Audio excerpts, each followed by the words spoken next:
From here to the Aerolíneas Argentina Airlines office, where all of us, including the people I'll show you behind us, are hoping to get, or will get, a voucher for transportation and a hotel to spend the night in, so that we can get up probably at 4 in the morning in order to be here 2 or 3 hours before our flight leaves to check in the hopes that we can get on that flight.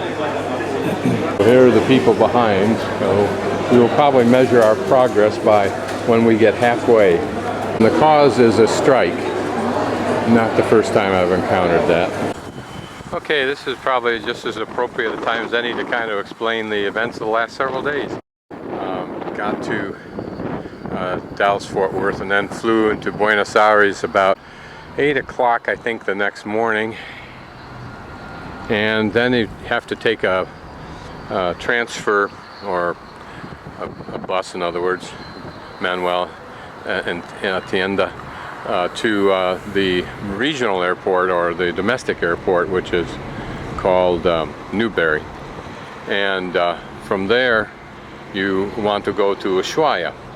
When we walked through the door, it was absolutely packed, far beyond the worst that I'd ever seen in the early days of 9/11 at LAX, which was pretty bad. We waited in line probably 2 to 3 hours, at which time he went through making my ticket, I thought, only to tell me that there were no planes flying. Well, there were planes flying, but my ticket was no longer any good because there had been a strike the day before, and as a consequence, all the people who were queuing up behind me, who had lost their flights, were now getting mine, and I was booked then by him for the next day.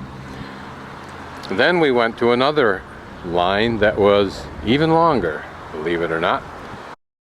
We stood in line for probably 3 to 4 hours.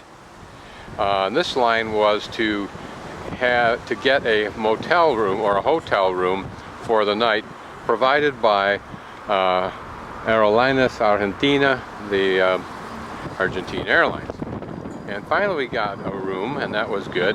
And then we managed to get a taxi, because that was hard, because they were mostly all tied up doing all the running around as a result of this strike conflagration. And then we came back in this morning early. There was another large line, but it moved very rapidly, indicating that they were not remaking tickets and trying to solve major problems, but in fact issuing legitimate tickets for legitimate flights. And we got on a flight after handing over my bags. Then we flew into Ushuaia, one of the most exciting flights I've been on, at least the landing part, the part coming in for the landing. The only thing that comes close to it was for a brief few moments going into Iguazu 4 years ago, which I described in an earlier video, or in landing at San Jose in Costa Rica. And then after landing, we discovered that the only bags that were going to be coming through on the carousel were the ones that were from yesterday's flights that had finally been shipped from Buenos Aires, and ours would be, we discovered later, would be lucky to arrive hopefully at 4 o'clock, and we could call at 5, and if they were there, go out and get them and bring it into town. Of course, this creates a profound dilemma for the people who are leaving this afternoon on one of the ships you just saw a moment ago for Antarctica, because they don't have any clothes. And I believe what will happen is those ships will wait until the baggage gets here, and hopefully they won't have done some micro screwing up of it, and all their bags will get here.